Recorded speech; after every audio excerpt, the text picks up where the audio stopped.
Good morning, all my YouTube friends. I hope you're doing well. Today is Wednesday, January 17th. It's actually my wife's birthday, so happy birthday, Lily. Today I'm going to talk about how to sell puts and make $10,000 a month. So if you guys are interested in that, stick around. It'll be a great video.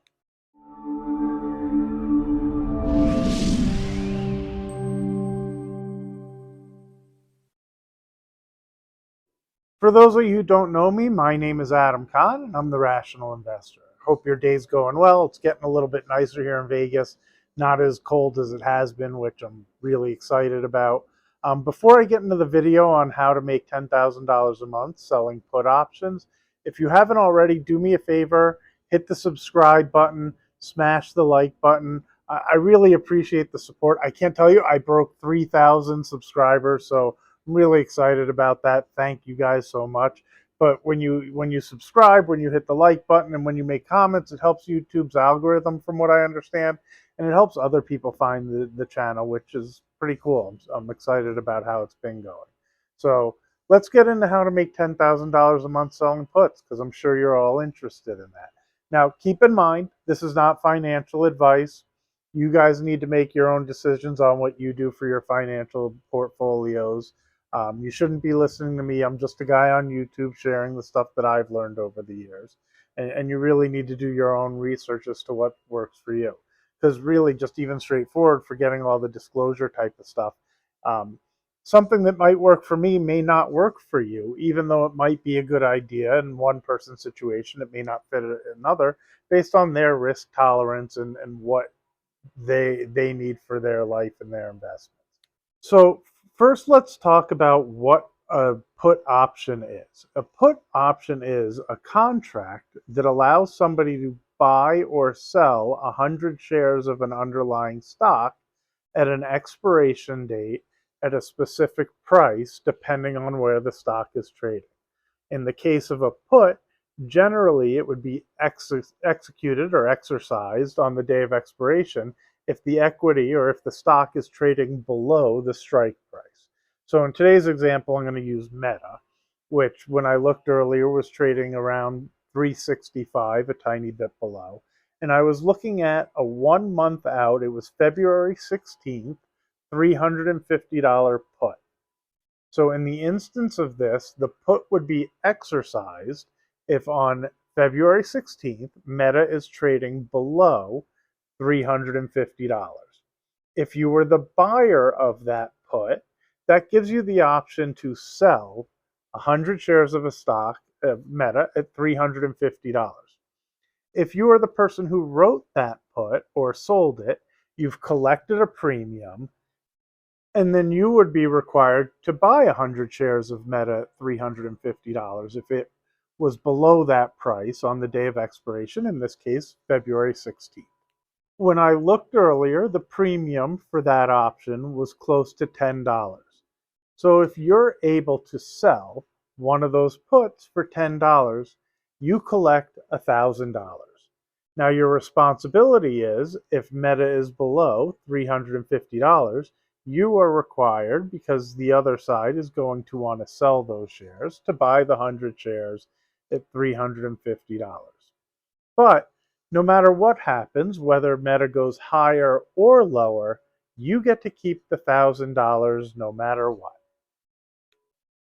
So based on the title of this video, if you wanted to make $10,000 in a month, you could potentially sell 10 of those puts at $10 a piece to get $10,000. And again, that is your money to keep no matter what happens from there. Now, there is some risk to it. Obviously, there isn't just free money out there. The risk is, if Meta falls further than $350, you're still required to buy, if you sold 10 of them, 1,000 shares at Meta at $350 a share.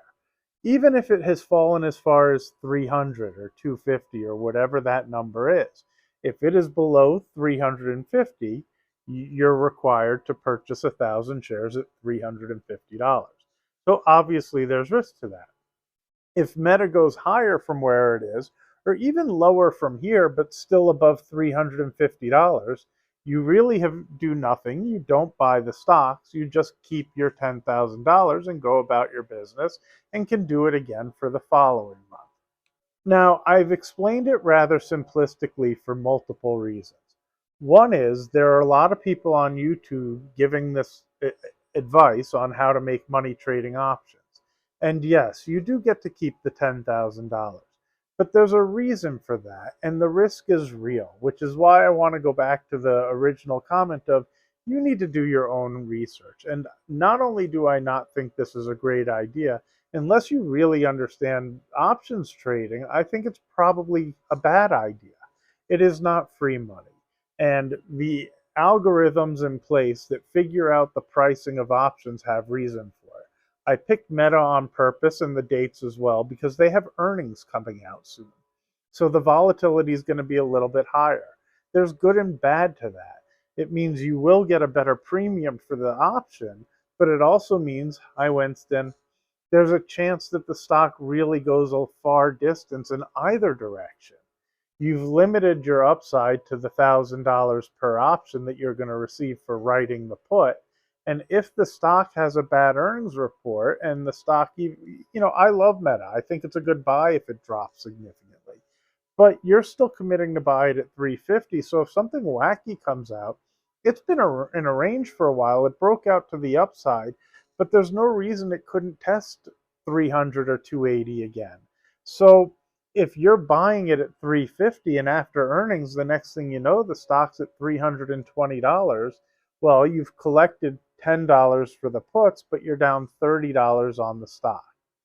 It's the reason I talk about the only way that I really think that using put options is a good strategy is if you want to buy a stock at a particular price no matter what. And we'll stay with the Meta example. If you wanted to buy it at 350 and you don't care if it drops to 300, by all means, there's no reason not to collect a premium for writing a put. But if you're doing it as a trade because YouTubers are saying this is a way to make free money, probably want to rethink it a bit. I actually do like the strategy, and I personally like turning it into what people refer to as a wheel. And then if you do get exercised and you end up owning the shares, you can reverse and sell calls against it. But again, I'd want to be really careful because I think the best way to invest personally is just to buy and hold and go to sleep and wake up in 10 or 15 years. These other strategies, while some of them do work, you have to be very disciplined. You can't trade too big for your account. You can't overtrade. And you can't let the emotions of the stock market dictate decisions and make it where it's, just out of the blue and not something that you've sat and thought through and stuck with your plan. So I would highly not suggest selling puts if you're just trading based on what I said in this video. If you want to buy Meta and you want to buy it at 350, 340, 330, whatever your price for what you've been watching in that stock makes sense to you, I don't see anything wrong with selling a put or two. Now, again, you have to make that decision for yourself. That's not a decision for me. But like, I like Google and I've been selling puts to enter the position of getting long Google because I don't want to pay above 140. Now, at 140 and 138 and 136, I'm just fine, even if the stock drops to 130, because that's kind of where I want to be buying it. Now, they have very low volatility and it doesn't pay a whole lot and you don't get much on the premiums. But again, I don't mind getting assigned 100 shares of Google or even 200 because I want to buy Google. I just don't want to pay above 140 for whatever mental decision for me. But that's how you can make $10,000 a month with puts. You just have to do the math of what the premium for writing the puts is, and then you can sell the appropriate number of puts to get the money that you're trying to collect. Now, again, that doesn't make it free money. That is just an answer of how you can make $10,000 a month. You could make 20,000 or 30,000. Now, if you're doing it with Meta, for each option you write at $350, I would expect and hope you have $35,000 in your account. So you can probably see already that's a lot of risk. So if you wanted to sell 10 of them and collect $10,000, it should be an account that has $350,000 in cash in case you get assigned those stock. So again, I would do the research, see what makes sense, but that is how you can make $10,000 a month or even more if you sold more puts to collect that type of premium. Hopefully that explains it. If anybody has any questions, please ask. I'm really not trying to do it as clickbait. I did want to explain how you can make $10,000 a month or 20 or 30. I just don't know that I think it's the greatest idea unless you really understand options. One of the people who really goes into it, I can just tell from the way she talks about it. She doesn't understand the product that she's teaching people about. And I worry about that for people because while I think a lot of these strategies are good, and somebody made a comment, he's been doing it for 20 years. And to me, that's somebody that this works for and he understands it. But for new people who really just don't understand it, to listen to somebody who's essentially just breaking down the math of how much to sell to collect a check, it doesn't get into the intricacies of how to handle it once you get assigned the equities, because it's going to happen and you're going to end up owning the equities. So I would hope that they're equities you really want to own and you're okay if they get assigned to you.